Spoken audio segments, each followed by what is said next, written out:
Hello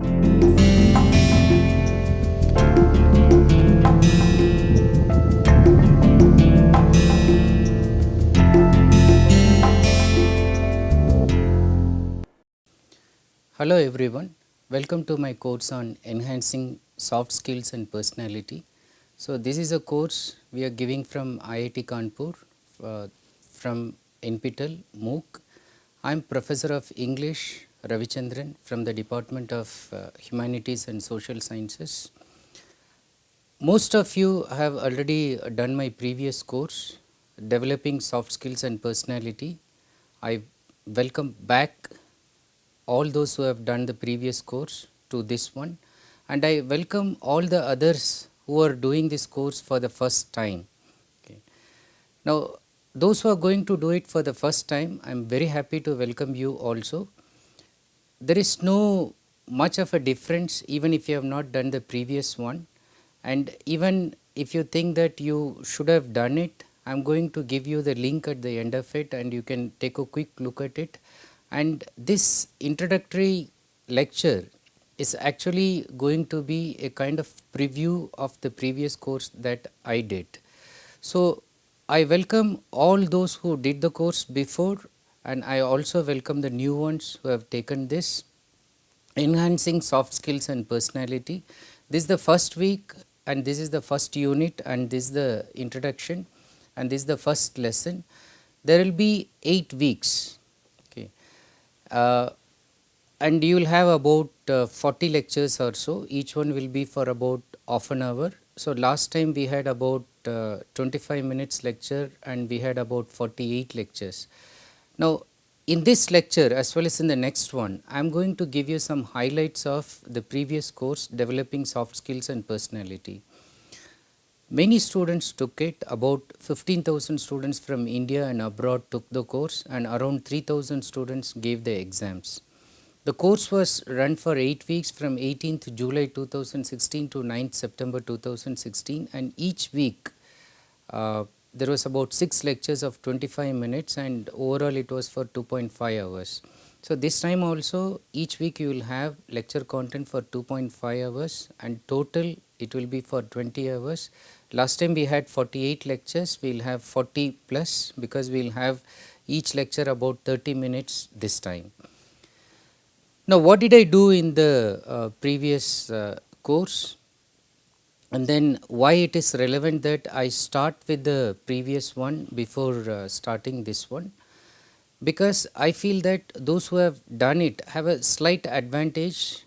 They have already developed some of their basic skills, and those who are just new, I thought that I will give you a preview of the previous course and I will just tell you preferably in a slide as what the entire lecture was, and I am planning to divide this into 2 introductory lectures. In the first one I will try to deal with the first 24 lectures that we had in the previous course, and in the second one the remaining 24 lectures will be discussed. What did I do in the first week, first module and first lecture? The first lecture was actually a kind of course introduction, and I was trying to tell the students as how to learn from the course. Unlike the other courses which were actually giving emphasis on cosmetic touches, such as you try to mug up something, you accumulate some knowledge, you reproduce and then you try to get a certificate. Now in this course also you will get a certificate if you give an exam, but the aim of the course is not just to make you get a certificate. The aim of the course is to give emphasis on experiential learning. You need to experience this course. And I asked them various definitions about what they think about learning, and then my conclusion and my thinking about learning is that it should effect a kind of change in your behavior. And in that sense, in order to change your behavior in a very positive sense, and this skill set that I am going to give you, which will help you to develop your overall personality, should help you in modifying your behavior. So I was discussing in the first lecture itself as how you should be prepared, you should be able to receive, and then you should be resilient for change. I also said that we'll follow a holistic approach, including various aspects such as physical, mental, emotional, psychological, social, cultural, and spiritual levels. Now, this is similar and the same thing that I am going to follow this time also. And I also told them that they can follow their own reading method. Either they should be consistent. As soon as the videos are uploaded, you can download the videos and then watch them, or you just try to watch at your own pace. You may watch depending on the preferred mode of time, etc. But I suggested that you make notes of whatever you are doing, so that you can recollect them quickly and you can respond to the assignments. Many of you enjoyed writing the assignments. This time also you will be able to enjoy writing the assignments, and then the exams will be easy if you are able to participate in the assignments. Now, in the second lecture, I actually focused on human perceptions and then try to deal with how to understand people and why perceptions are important. Because soft skills are actually people skills, unlike the hard skills which will deal with machines, technicalities. Soft skills are to do with people skills. And you should know that 80% of your happiness is determined by other people. So, you need to work on your soft skills and develop your personality to achieve what you want in your life. But you need to be sure of what you want in your life. And to be clearly purpose oriented, you need to begin with the end in mind. So, I was fond of telling stories, and I will be fond of telling stories in this also. So, I was telling some anecdotes from Stephen Covey's famous book, The 7 Habits of Highly Effective People, where he talks about the anecdote of beginning something with the end in mind. So, this is a preview. So, I am not going to get into those anecdotes and stories, but I am just teasing those who have not done it, so that you get back and then take a look at some of these stories, anecdotes which were very interesting. Some of them said that were actually very inspiring also. Take a look at them, but beginning with the end in mind will actually make you clearly focused. End in mind in the sense, for example, if you are doing this course, what do you aim at? Are you just going to get a certificate, or are you thinking that some of the behavior that you are struggling to change, you will try to change, modify, and then make it desirable and pleasant at the end of the course? What is it that you have in your mind? So, begin anything, any task with the end in mind, and then suppose you have to do this course for 2 months. Now, decide how you are going to plan out your assignments, how are you going to read out the lectures, and with that end in mind, you will be able to prepare, plan, and execute in a very proper manner. And each day when you begin a task, you need to begin with the result in mind. You should stop doing any task that will not add any value to your life and development of your personality. So, the second lecture was actually dealing with human perceptions, and then why we need to develop soft skills in terms of human perceptions and understanding people. I ended with an interesting quote from Steve Jobs, this was believed that he was keeping this every day to see how you should actually focus on the most important task at hand, and then you should be able to identify things which you can always do away with that. So, he was asking this question: if today were the last day of my life, would I want to do what I am about to do today? And most of you know that he passed away due to the cancer that was initially thought that will not be that serious, but then he eventually had to yield to it. But then when he came to know of it, he was asking himself each and every day that since his lifetime was at premium, that whatever he was doing, so he was asking that would you do that if that day happens to be the last day of his life. This is what is indicated by the thought that begin with the end in mind. Keep that end goal and then try to modify your day to day tasks. So this was discussed in the second one, and in the third lecture again we were continuing with the human perceptions and understanding people, but this time I was trying to tell them that by giving various illustrative examples that perceptions are different and sometimes even contradictory. You might have heard of people, the blind men touching the elephant and then giving different views about elephant, although it's the same animal. So one has to be very careful, and one should know that one can always be controlled, conditioned, guided by prejudice, and one should come out of it.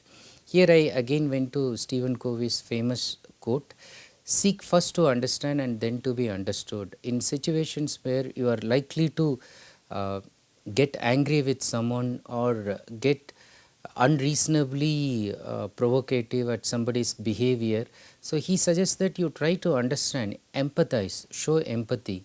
So this will help you to get a better perception about people.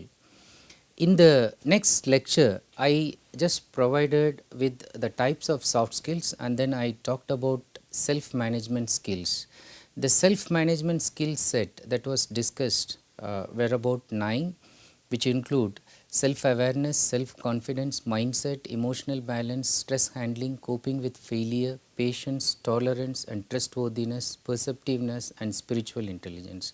In fact, I spent more time on spiritual intelligence. I would request you to go particularly to this lecture if you are more interested in that. But overall, I concluded with the thought that when you develop your emotional intelligence and live with high spiritual intelligence, your life will be so clear and transparent that even if anyone speaks badly of you, no one would believe it. So that kind of high level of credibility you will have, and that is a life that is worthy of living. Now, in the fifth lecture, the focus was about developing excellence, defining what is excellence and then what it means to us, and then how we can use this definition and understanding of excellence from various psychological theoretic points of view, and then how we can develop potential. Excellence itself is considered as an outstanding qualities of high degree, and then in the lecture we were trying to identifying potentiality for excellence. Now pursuing excellence will help you to strengthen the inner core. In the lecture I also discuss about the law of abundance and the mind that actually try to think always in terms of poverty, that is poverty of mind. Law of abundance is always believing that there is so much for you, you have your treasure at the end and you can take it. Poverty of mind believes that there is always dearth, there is always scarcity, you have to fight, you have to be in a rat race to get things.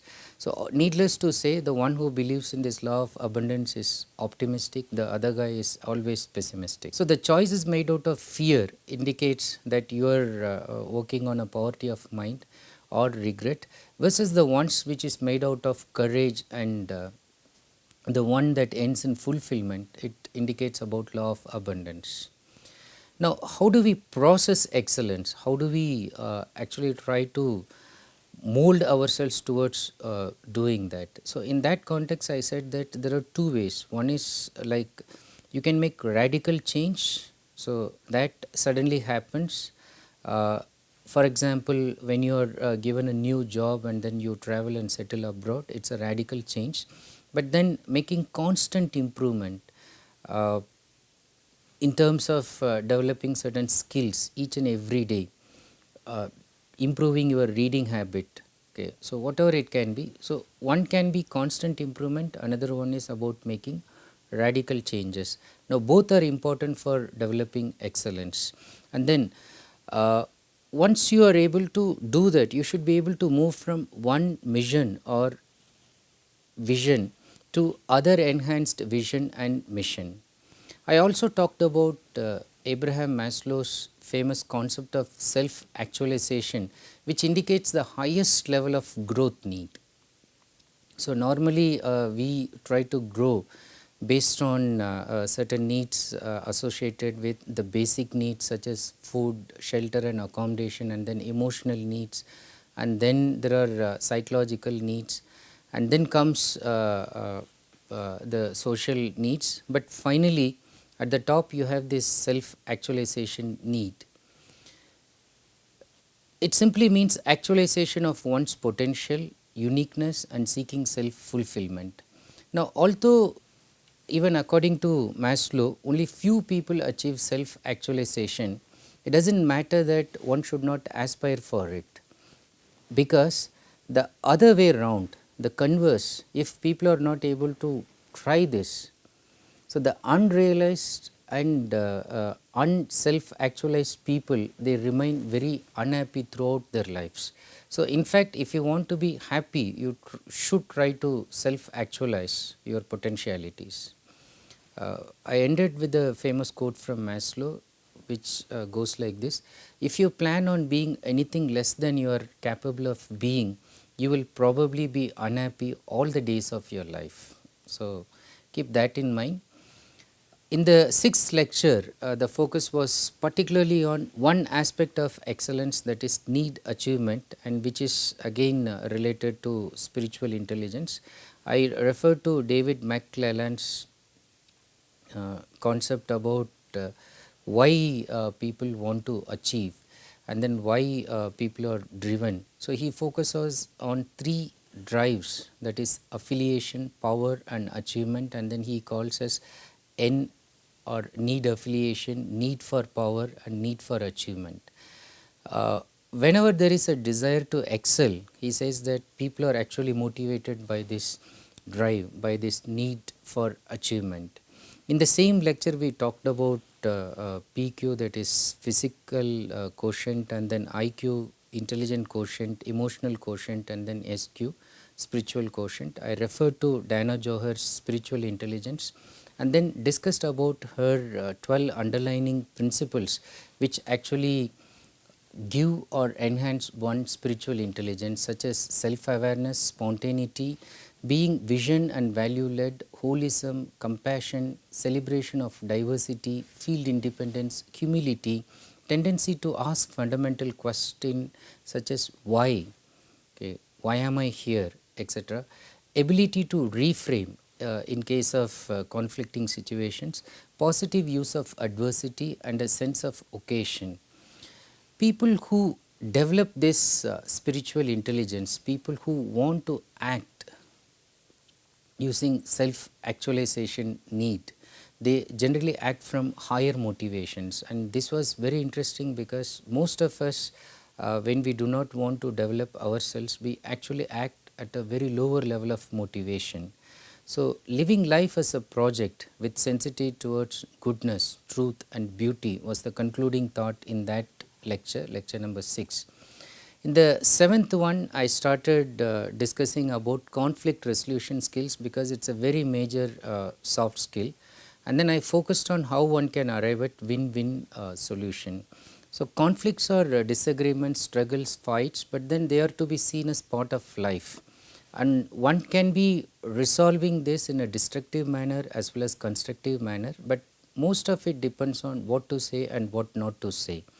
There are certain types of people who say certain things which will escalate conflicts, and there are some who always say things which will eliminate conflicts.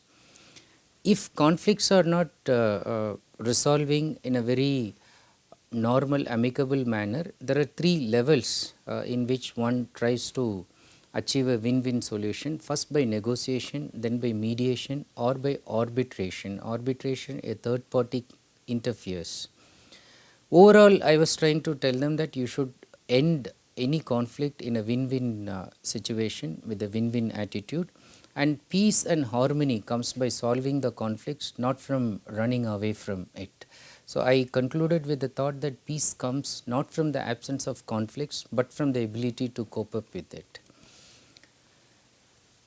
In the next two lectures, what we did was we looked at some interpersonal conflicts.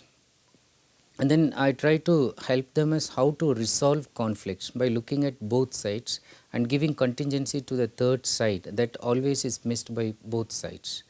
So, conflict resolution skills and process we discussed, and then we in fact analyzed two conflict situations, two case studies, one that happened between husband and wife, another that happened between father and son. And then in the subsequent lecture I discussed the solutions to two conflicts at interpersonal level. The students use the forum also to discuss about this, which I will explain to you when we go to the other lectures, that there will be a very active forum.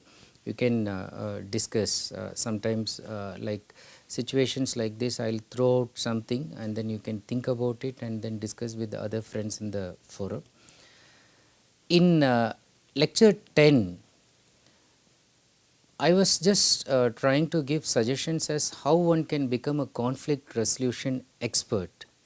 So, I discussed other ways of resolving conflicts, and then the particular way of emphasizing need instead of demanding solution, instead of telling somebody to vacate the room, okay, leave the room. So, if somebody says that I need to study this in a peaceful environment, so that is need assertion instead of demanding somebody to solve things in one's own manner. And then we talked about types of conflicts, particularly interpersonal and then intergroup conflicts. And then I told them that the toughest one is the intrapersonal one, that is the conflicts which are within. And then why is that some people generally see conflict in a negative perspective, and why can't they see this in a positive perspective? If we can see this in a positive perspective, it will only help in increasing productivity, intimacy in relationships and growth for self. So, there are types like in terms of resolving conflict. So, you may have avoiding people, accommodating people, attacking or collaborating, as well as competing and compromising types of people. But when you become an expert, you need to embrace conflicts instead of running away from that, and you need to test your abilities to resolve them.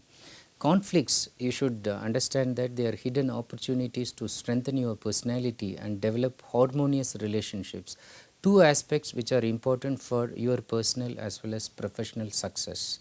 So, after conflict, I focused on stress, the types of stress, and then I try to cause some kind of self awareness about stress. So, stress, as you understand, is a kind of imbalance between situational demand and individual supply. So, there is overwhelming demand on you, and then your supply is limited in terms of time, in terms of resource, in terms of your motivation to do some work. Now, all people, all living things get stressed. So, I was giving examples of even animals and plants which get stressed, and then I talked about good stress, that is you stress, and then bad stress, that is distress. And then we try to understand how we can use good in a favorable manner and how we should minimize the bad stress, that is distress. And that continued in the next lecture about regulating stress and making the best out of stress. Now, this is important to remain cheerful, and for competing jobs in time and for creating time for new jobs, or even if you are not having any stress, you can just spend time with family, relax with friends. So, developing personal health habits, staying fit, eating in time and sleeping well at night are important for removing stress. And being mindful in whatever you do and working with a plan and making frequent breaks from your work. So, this will also reduce stress. I also concluded the lecture with some simple tips for quick relief from stress, such as taking a cold or hot shower, talking to your friend, walking in a natural setting, listening to favorite soothing music, deep breathing, watching a favorite movie, reading a favorite novel or pages from motivating book, going to a temple or going to a place where you simply find peace, shopping in a mall, eating your favorite food and laughing. So, all these things can give you quick relief from stress. Stress relief is very important because, as I said, this is another aspect of your personality. when an employer looks at you, if he knows that even you are able to handle very conflicting situations without stress, so he will see you as a kind of resource than a person who gets stressed frequently and he is seen as a kind of liability by the employer. After that, I spent quite considerable amount of time in terms of habits. I started with habits and some guiding principles about habits. Habits are unconscious behavioral responses to stimuli. So, sometimes you think that you are doing certain things spontaneously, but then there is an external stimuli, something is provoking you to do something, and then you rather do it unconsciously. I cleared some presumptions associated with, such as people think that you can form habits very easily and then you can also change them easily. But not all habits are easily formed, especially the good ones. It takes time to form good habits and it's very easy to form bad habits. So, I was trying to focus more on eliminating these bad habits because bad habits, even if changed, it will leave an indelible mark on your character. In this context, I told a very interesting story of the nail on the wall. It's a story that was appreciated by many of the participants last time. So, if you are interested, I would say that go to lecture 13 and just find out what is that story and why you should not form bad habits. Now, in the next lecture, I was trying to identify how you can form good as well as how you are forming bad habits. Here again I told them another story. Again it's a very interesting story. I would like to get back to this lecture 14 and then see what was there in the story. But then sufficient to tell you, most of the habits, whether good or bad, are actually formed by peer group influence and or environment. So we see somebody doing something around us and then we feel that we can also do that. Even we do not know whether it is good or bad initially. Smoking, for example. So, one person sees that everybody else is smoking and what is the harm in I smoking, and it starts just like that. Maybe it stops when the person realizes that he or she has got cancer, but then initial forming, so it starts in a very simple innocuous manner where it's starting because of peer group influence. But much depends on the individual perception and belief to retain a good habit or to change a bad habit. So, I gave another story about the mother who loved her son so much to indicate that forming bad habits are dangerous and extremely harmful. So, it is better to nip a bad habit in the bud itself. Now, in the next lecture I focused on habits, the habit cycle. So, the habit cycle actually is starting like thoughts, stimulus, and then action, reaction, reward, punishment, and then habit formation happens. This tries to determine your character, personality. Again you try to act, react, and in terms of success or failure your behavior will determine your future. Now, the decision to change often will be a very crucial one. I talked about the character Raju's decision to change in the novel R.K. Narayan's Guide, and then I also tried to prove that circumstance do not make a man, it rather reveals him. Writers like William Golding asserts that the beast is within us, but R.K. Narayan implies that the God is also within us. So, I concluded with the thought that the ability to form bad habits as well as good habits lies within us. The choice is ours. And then the next lecture focused on breaking bad habits. So, I started with the question that why is that some people are able to change their habits in a lightning second and others are not able to do that in ages. Now, the answer lies within us, our own perceptions of reality, correct or incorrect, and the way we use dopamine.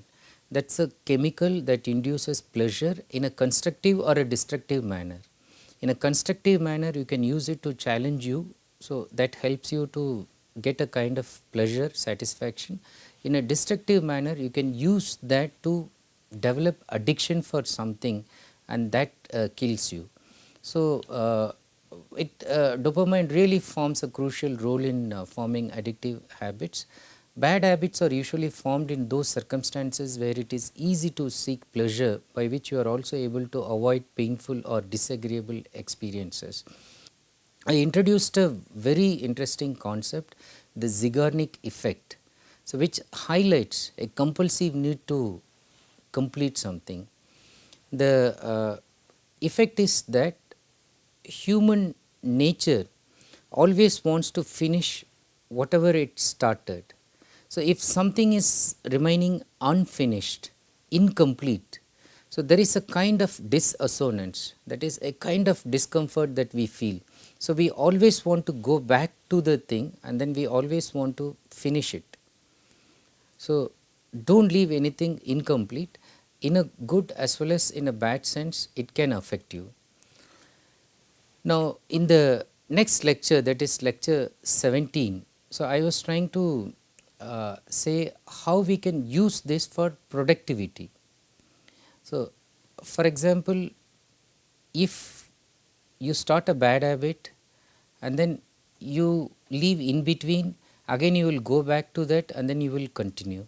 But then if you start a good habit, okay, for example, reading a good novel, so even if you leave in between, you will feel like going back and then continuing that. So that was the habit that I was saying that you should inculcate, that if you start it, you should finish it and don't leave it in between. And this is an important growth habit that you need to inculcate in your personality. And this knowledge also helps in beating procrastination. So you should realize that it is just the starting trouble. Once you start somehow, you will finish it anyhow. It's most of the times you don't start. And once you start working, you know that this Zeigarnik effect is acting on your mind and it will not let you leave something incomplete. And if you leave it, you will really feel a lot of dissonance, discomfort and then anxiety. Now, the other way around, why should you use it for productivity? Because the unfinished tasks, they occupy a huge amount of your mental energy. So, don't let it occupied by teleserials or video games. So, use it for fruitful ones that will help you to develop your intrinsic qualities and then that will help you to develop excellence in any activity. You can rewire your brain to seek completions as it takes you to resolution of tension and adds to the feel good factor if you are able to complete a work. In the 18th lecture, I was finally trying to conclude the thought on habits, about forming success habits. So, the most important thing I suggested was you replace a bad habit with a good habit. Okay. So, if you sleep late, you just try to replace that by getting up early in the morning. Automatically your late sleeping will stop. So, just replace a bad habit with a good habit. So, unfinished task will hang heavy in your brain, causing you less space for focusing and concentrating on new activities. So, clear all this unfinished one and follow the successful habits of highly successful people. What are they? Very quickly, be extremely hardworking, do the extra work with a smile, even if you don't get paid. Never look at your watch and work till you complete, so that your mind stays calm and you can sleep peacefully each night. Focus on the most important goal, never spend more time on something that can be completely avoided. Concentrate 100%, you will finish it faster than the rest. Now, communication is the next set of lectures that I gave, particularly starting with listening.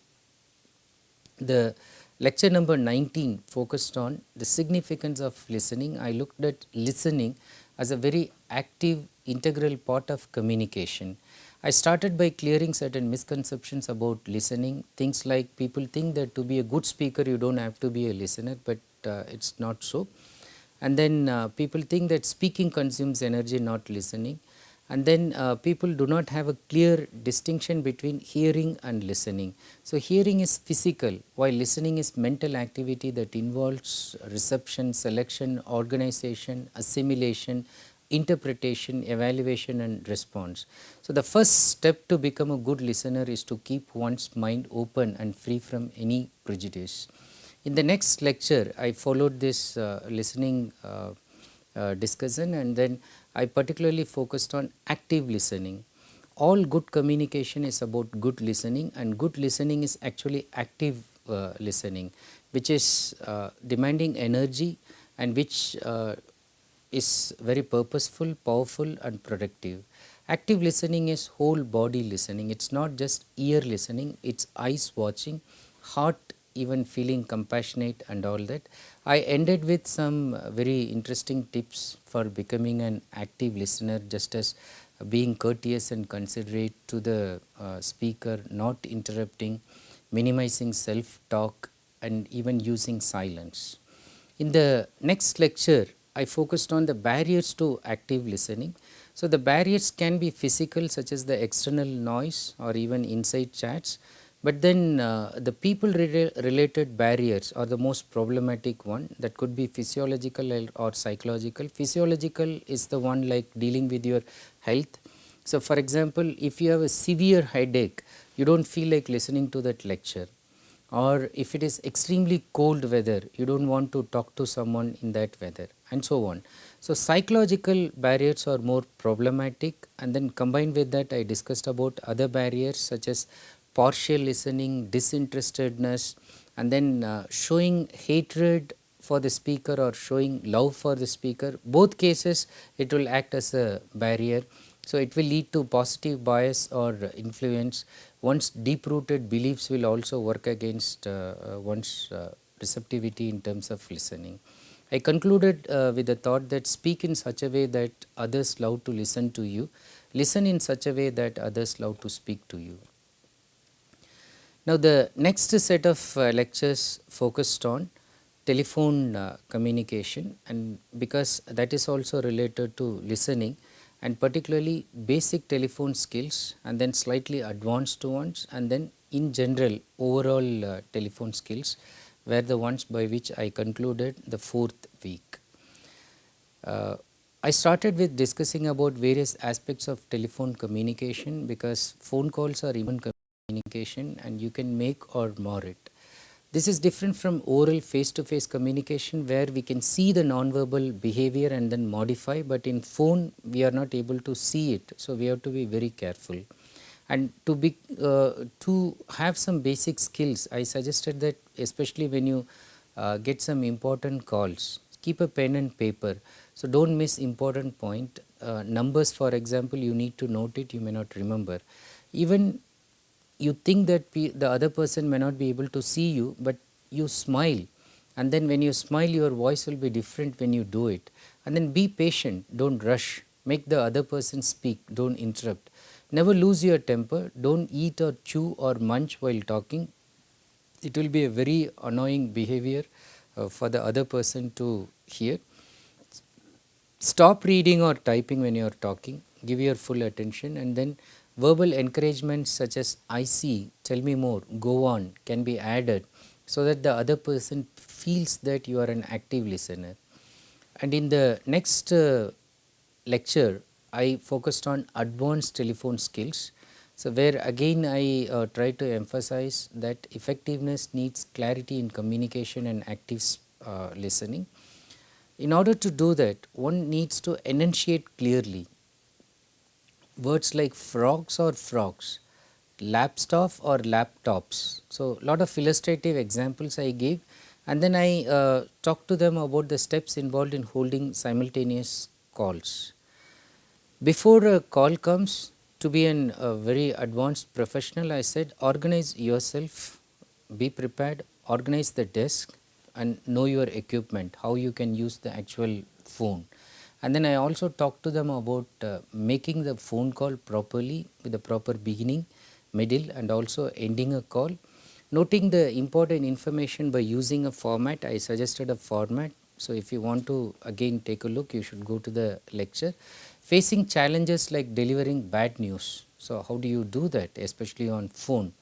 And the most important point is that in doing all these things, you should earn the others' respect. Now, in the week 4, the module 6 and the 24th lecture concluded with certain essential telephone skills where I suggested how one can go to more challenges as a professional. For example, handling difficult callers or dealing with angry callers, dealing with grieved customers. And then there again I try to give another essential telephone skill set such as managing one's voice, being an active listener, being cheerful, knowing your caller, replacing fear with confidence, and then being polite, avoiding jargons, anticipating problems.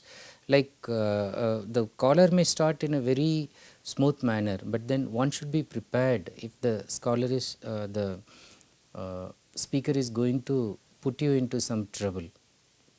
So that you have to be very careful. So initially the caller will appear to be very harmless, but one should be anticipating problems, and you should always consider calls as opportunities, because these are the ones that again helps you develop your soft skills, again influence somebody, and then again get something that will actually enhance your personality. So you should be the person anybody wants to talk to, not the person anybody wants to avoid.